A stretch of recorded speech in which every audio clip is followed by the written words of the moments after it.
AKG സെൻറ്ററിൻ്റെ ഉദ്ഘാടനം കഴിഞ്ഞു. CPM-ൻ്റെ ചരിത്രത്തിൽ പാർട്ടിയുടെ അഖിലേന്ത്യാ സെക്രട്ടറി, നാഷണൽ സെക്രട്ടറി ബേബി ഒരു കാഴ്ചക്കാരനായി കയ്യും കെട്ടി ഇങ്ങനെ ഒരു 4 ആൾ അപ്പുറത്ത് നിൽക്കുക. എങ്ങനെയാണ് പാർട്ടിയുടെ സംസ്ഥാന സെക്രട്ടറി ഉണ്ടാകുമ്പോൾ പാർട്ടിയുടെ ഒരു സംസ്ഥാനത്തിന്, അതും തന്നെ കേരളത്തിലെ ഒരു ആസ്ഥാന കേന്ദ്രത്തിൻ്റെ കെട്ടിടം ഉദ്ഘാടനം ചെയ്യാൻ ഒരു പോളിറ്റ് ബ്യൂറോ മെമ്പർക്ക് അനുവാദം കൊടുക്കുന്നു? മുന്നണി പ്രവേശനവുമായി ബന്ധപ്പെട്ടിട്ട് അത് ഈ തെരഞ്ഞെടുപ്പിന് മുൻപ് ഇന്നലത്തെ ചർച്ച, ഒന്നാം ഘട്ട ചർച്ച കോൺഗ്രസ് ലീഡർഷിപ്പുമായി കഴിഞ്ഞു. അവിടെ ഞങ്ങൾക്ക് പറയാനുള്ളത് ഞങ്ങൾ കൃത്യമായി പറഞ്ഞു.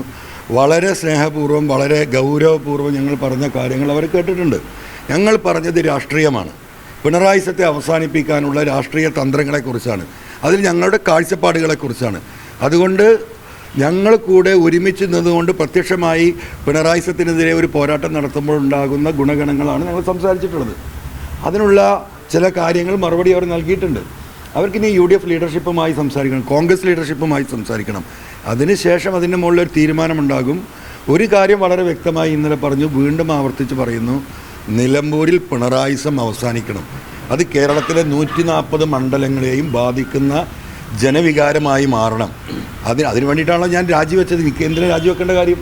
അല്ല, അതുപോലെ തന്നെ ഇപ്പോൾ തൃണമൂൽ കോൺഗ്രസ് ആയിട്ട് തന്നെ UDF-ന് ഒപ്പം ചേരണം എന്നുള്ള ആവശ്യമാണ് ഉന്നയിച്ചിട്ടുണ്ടോ? അല്ല, പൊതുവായിട്ടുള്ള അതാ പറഞ്ഞത്. അത് ഒരു എന്താ പറയുക, വളരെ പ്രൈവറ്റായിട്ടുള്ളൊരു ചർച്ചയാണ്. അതിലെ കാര്യങ്ങൾ ഇപ്പോൾ വെളിപ്പെടുത്താൻ നമുക്ക് സാധിക്കില്ല.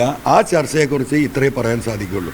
പക്ഷേ നിലമ്പൂരിൽ ജനങ്ങൾ ആഗ്രഹിക്കുന്ന ഒരു വിജയത്തിന് വേണ്ടി ജനങ്ങളോട് നമ്മൾ തുറഞ്ഞ പറഞ്ഞ കാര്യങ്ങൾ, അവിടുത്തെ വികസനവുമായി എന്തൊക്കെ തടസ്സങ്ങളാണ്. 16, 21 ഗവൺമെൻറ്റിന് ഒരു കുഴപ്പമുണ്ടായിരുന്നില്ല.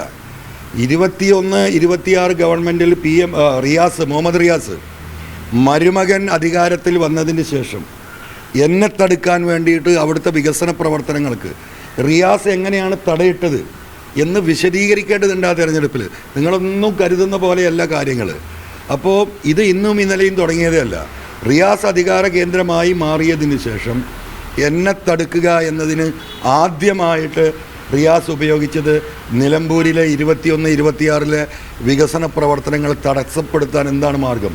ഇപ്പോൾ അവിടെ നടന്നുകൊണ്ടിരിക്കുന്ന വികസനം, അവിടെ നടന്ന മുഴുവൻ പണികളും 16, 21 നടന്നാണ്. 21, 26 ശേഷം 5 പൈസ നിലമ്പൂരിലേക്ക് കിട്ടിയിട്ടില്ല. നിങ്ങൾ മനസ്സിലാക്കാത്ത വസ്തുതകളുണ്ട്. ആ വസ്തുതകൾ കണക്കിൻ്റെ അടിസ്ഥാനത്തിൽ, സർക്കാരിൻ്റെ തീരുമാനങ്ങളുടെ അടിസ്ഥാനത്തിൽ നിലമ്പൂരിലെ വോട്ടർമാരോട്, സഖാക്കളോട് വിശദീകരിക്കേണ്ടതുണ്ട്. അത് വിശദീകരിക്കുക തന്നെ ചെയ്യും. പിണറായിസവും റിയാസും പൂർണ്ണമായും ചർച്ച ചെയ്യപ്പെടുന്ന ആ ഏകാധിപത്യ കുടുംബാധിപത്യ രാഷ്ട്രീയം നിലമ്പൂരിൽ തുറന്നു കാട്ടപ്പെടും. എന്തുകൊണ്ടാണ് ഞാൻ പറയുന്നത്, ഈ തെരഞ്ഞെടുപ്പിൽ ആദ്യത്തെ വോട്ട് ചെയ്യാൻ പോളിംഗ് ബൂത്തിൽ ക്യൂ നിൽക്കുന്നതിന് ഏറ്റവും മുന്നിലുണ്ടാകുക പാവപ്പെട്ട തൊഴിലാളികളും സഖാക്കളും ആയിരിക്കും. കാരണം അവർക്ക് പലതും അറിയാം. അവരുടെ നിലനിൽപ്പിനെ ചോദ്യം ചെയ്യുന്ന ആ പാർട്ടിയെ തന്നെ ഇല്ലാതാക്കാൻ പോവുകയാണ്. ഇപ്പം നിങ്ങൾ നോക്കൂ, ഇന്നലെ AKG സെൻറ്ററിൻ്റെ ഉദ്ഘാടനം കഴിഞ്ഞു. CPM-ൻ്റെ ചരിത്രത്തിൽ പാർട്ടിയുടെ അഖിലേന്ത്യാ സെക്രട്ടറി, നാഷണൽ സെക്രട്ടറി ബേബി ഒരു കാഴ്ചക്കാരനായി കയ്യും കെട്ടി ഇങ്ങനെ ഒരു 4 ആൾ അപ്പുറത്ത് നിൽക്കുക.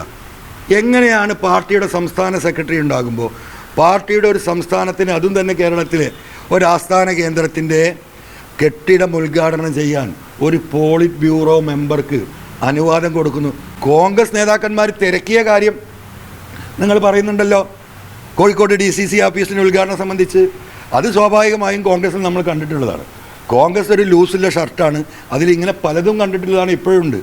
പക്ഷേ കമ്മ്യൂണിസ്റ്റ് പാർട്ടിയുടെ ചരിത്രത്തിൽ ഒരു പാർട്ടിയുടെ ആസ്ഥാന കേന്ദ്രം ഉദ്ഘാടനം ചെയ്യുമ്പോൾ പാർട്ടിയുടെ നാഷണൽ സെക്രട്ടറി ആയ MA ബേബി ആ ആയിരക്കണക്കിന് സഖാക്കളുടെ കൂട്ടത്തിൽ ഒരു കാഴ്ചക്കാരനായി, നിസ്സഹായനായി, സങ്കടത്തോടു കൂടി നിൽക്കുമ്പോൾ ഒരു മടിയും ഒരു ഉളുപ്പുമില്ലാതെ ഈ കുടുംബാധിപത്യത്തിൻ്റെ നായകൻ ആ ഓഫീസിൻ്റെ ഉദ്ഘാടന ചടങ്ങ് നടത്തുന്നത് എത്ര വേദനയോടുകൂടിയായിരിക്കും കേരളത്തിലെ കമ്മ്യൂണിസ്റ്റ് പാർട്ടിയെ സ്നേഹിക്കുന്ന പാവപ്പെട്ട സഖാക്കൾ കണ്ടിട്ടുണ്ടാവുക?